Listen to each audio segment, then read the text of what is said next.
Number 10 asks us, how many real solutions are there for the following quadratic equation? So did you know the quadratic equation or the quadratic formula is written as this? It is negative b plus and minus, and on the inside it is b squared minus 4ac, and you divide that all over 2a. Okay. To determine the number of solutions, you only look at one part, which is this, okay, which is the b squared minus 4ac part. That's all you look at, okay?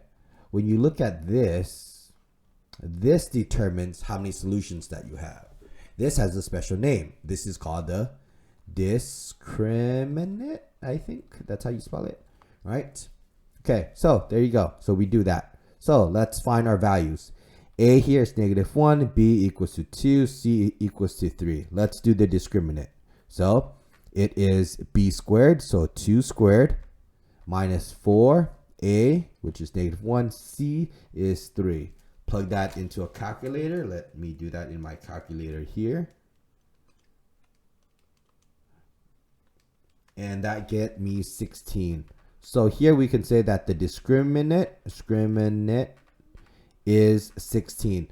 The fact that this is 16, which is positive, okay, we can say it has 2 real solutions. There you go. Because when you solve it, inside the radical, it's going to be a radical 16.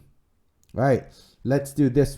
B, A equals to 1, B equals to negative 6, and C equals to 8. Let's plug into the discriminant.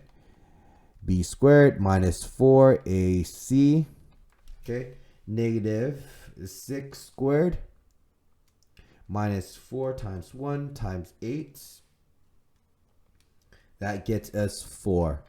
Okay, so here we can see that the discriminant is 4, which is positive.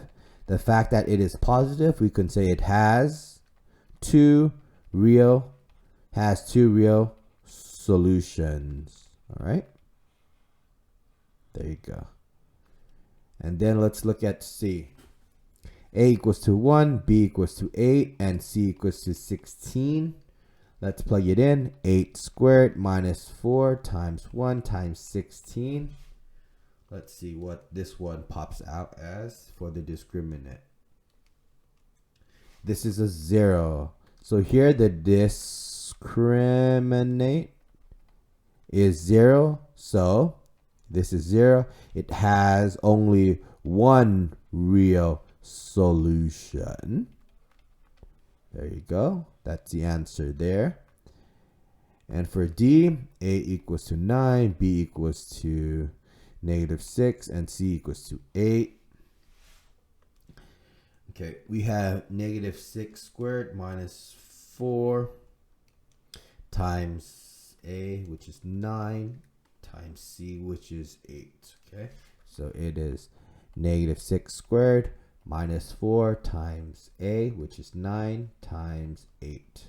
This gets us negative 252. This is the discriminant is negative 252. This is a negative. Since this is a negative, it has no real solutions. All right, and there you go. So all of these, we use the discriminant to determine how many real solutions they are. If the discriminant is positive, it has 2 real solutions.